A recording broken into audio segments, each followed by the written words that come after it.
आज अमावस्या के इस विशेष पर्व पर, इस पावन पर्व पर आज आपके पितरों की मुक्ति होनी है और आप सब सौभाग्यशाली हैं कि भगीरथ की तरह आपको भी पुण्य प्राप्त हुआ है अपने पितरों की मुक्ति कराने का।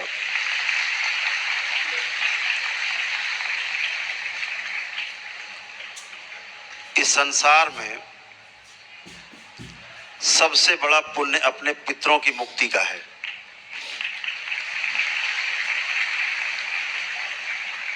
ध्यान रखो, अगर पितृ की मुक्ति नहीं तो जीते जी आपकी समस्याओं से, रोगों से, कष्टों से, शोक से मुक्ति नहीं, और मर जाने के बाद भी मुक्ति नहीं, प्रेत योनि में ही रहते। तो आपके पितरों की मुक्ति जो आज होने जा रही है, तो आज का दिन बहुत ही परम सौभाग्यशाली आप सबके लिए, क्योंकि वो आपके कष्ट और रोग साथ लेके जा रहे हैं। आज के इस पावन दिवस पर तमाम पितृ लाखों की संख्या में बाट जोह रहे हैं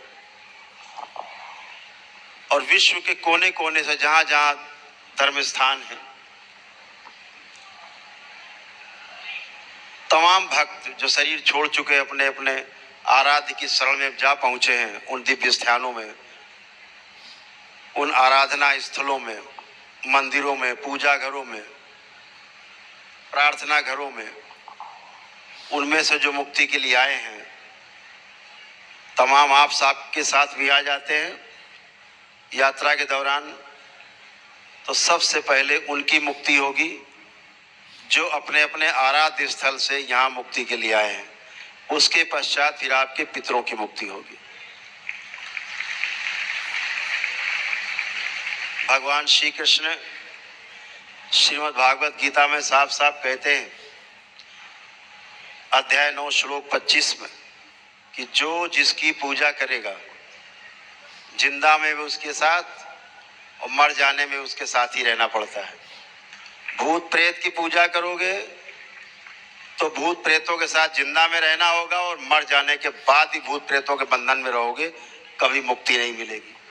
इसलिए भूत प्रेतों की पूजा, दरगाह मजार की पूजा, झाड़ फूक, टोना टोटका, जादू टोना, इन सब से दूर रहना है। ये हमेशा ध्यान रखना, ये आपको नरक में ले जाता है, जिंदा में भी और मर जाने के बाद भी मुक्ति नहीं होती।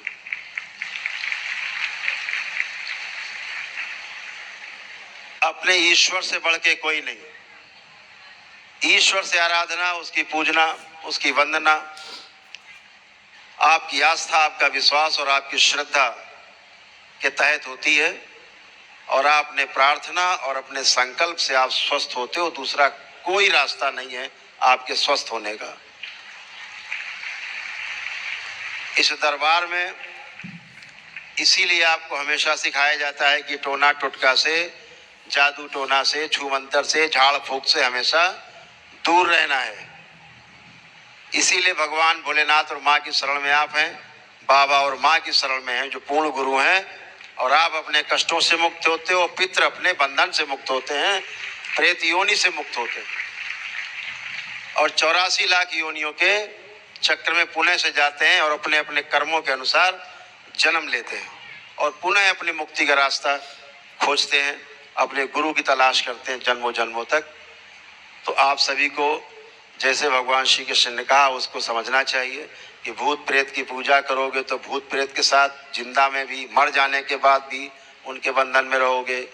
पितरों की पूजा करोगे, पितर जैसे कष्ट में रहे, आप जिंदा में उन्हीं कष्टों में रहोगे, मर जाने के बाद ही पितरों के बंधन में रहोगे। मुक्ति का कोई उपाय नहीं। देवी देवताओं की आराधना पूजा करोगे इस जीवन काल में, शरीर यात्रा में, तो देवी देवताओं का साथ पूरे जीवन मिलेगा, जिंदा में भी, मर जाने के बाद भी देवी देवता ही प्राप्त होते हैं, उनका साथ प्राप्त होता है। आपको होश रहता है, बेहोशी में मृत्यु नहीं होती। और यदि सीधे सीधे ईश्वर की आराधना करते हो तो स्वयं ईश्वर प्राप्त होते हो। आप 84 लाख योनियों के जन्म मरण के बंधन से मुक्त होते हो। सीधा भगवान श्री कृष्ण कहते हैं इसको ध्यान रखना। तो आज आपके तमाम पितृ मुक्ति के लिए बाट जोड़ रहे हैं। इनके जाते ही आप तमाम संकटों से बाधाओं से मुक्ति पाते हो। इनके रहते किसी भी प्रकार के कष्टों से मुक्ति असंभव है, कभी नहीं हो सकती। इसलिए दरबार में सबसे पहले पितृ मुक्ति, उसके बाद रोग और शोक मुक्ति होती है। फिर ध्यान और साधना के कार्यक्रम में आप आते हैं, बाबा से दीक्षा लेते हैं, तब आप ध्यान और साधना कर पाते हैं। नहीं तो पीछे हजारों लोगों की भीड़ रहती है आपके, कोई ध्यान साधना ना करने देता है, ना करता था, ना करने देगा, कभी नहीं कर सकते। झूठ मूठ का आपको सर्कस कराता रहेगा। इसीलिए तमाम ध्यान साधना करने वाले लोग इल्यूजन में जीते हैं। भगवान दिख गए, देवी देवता दिख गए, सब नाटक, नकली नाटक, एकदम नाटक। अगर भगवान देवी देवता साथ है तो आपको कष्ट नहीं होना चाहिए, रोग आपको नहीं होना चाहिए, यही प्रमाण है, ध्यान रखो। कोई आपको बहलाए कि तुम्हारे ऊपर भगवान की बड़ी कृपा है, गुरु की बड़ी कृपा है, लेकिन कष्टों में मरे जा रहे हैं, बोल देना मुंह पे तुम झूठे नंबर 1 हो, झूठे हो, हमें बहला नहीं सकते। गुरु की कृपा का मतलब, ईश्वर की कृपा की मतलब रोग और शोक से मुक्ति। अगर नहीं है तो रोग और शोक से मुक्ति नहीं है तो समझ लीजिए ईश्वर की गुरु कृपा नहीं है, सब नकली है, सब नकली नाटक है, कुछ नहीं है। खुला चैलेंज है, एकदम खुला, किसी को अच्छा लगे बुरा लगे, खुला बिल्कुल चैलेंज है। अगर गुरु में शक्ति नहीं कि अपने शिष्य के कष्ट दूर कर सके, वो गुरु कहलाने का अधिकारी नहीं संसार में।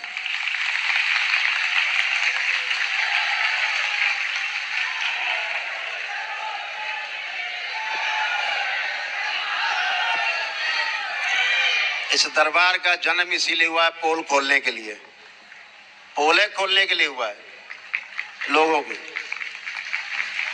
कि झूठ मत बहकाओ, लोगों को बहलाओ मत, झूठा मूठा सपना मत दिखाओ देवी देवताओं का, ईश्वर का ध्यान और साधना का। कष्टों से मुक्ति शरीर की नहीं दे सकते, तुम जीवन को क्या मुक्ति दोगे? तुम हैसियत नहीं तुम्हारी।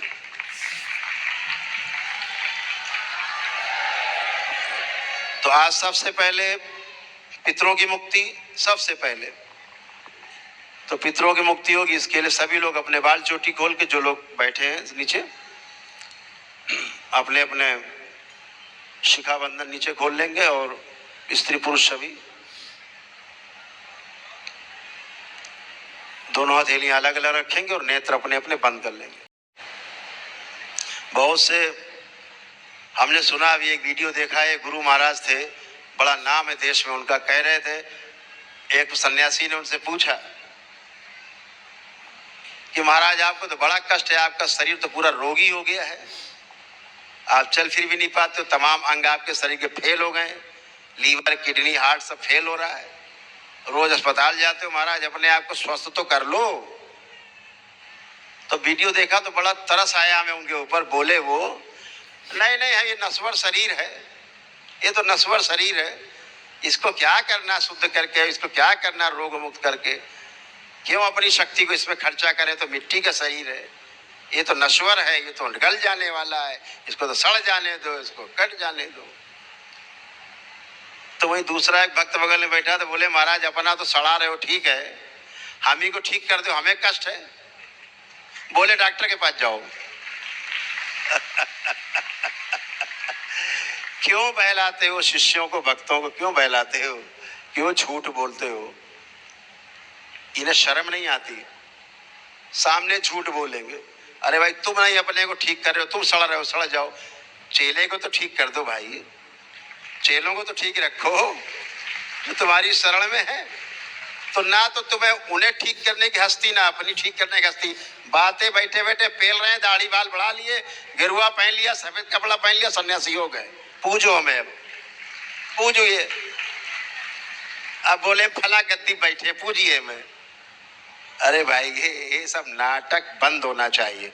इन्हीं लोगों ने देश में धर्म का सत्यानाश किया है, सत्यानाश किया है पूरा। अपने लिए तो झूठ बोल के बच गए, कि चलो हम नहीं अपने को स्वस्थ करते भाई, हमें ऐसा ही ठीक है। तो हैसियत है तो दूसरे को तो स्वस्थ करके दिखाओ कम से कम। तो वो भी नहीं। ये है, ये डपोर शंखी है, डपोर शंख। लोग कहते वाह वाह क्या बात महाराज जी ने कही, उनका शरीर नश्वर है, गल जाने दो, सड़ जाने दो। भैया दूसरे को तो ठीक कर दो फिर, अगर शक्ति को तो नहीं है। बातें बहुत हैं, बहुत बातें बनाते बैठ के, कथा सुनो इनकी, बातें सुनो, गदगद हो जाओ, और कुछ नहीं। छोड़ो इनकी बातें, आंखें बंद।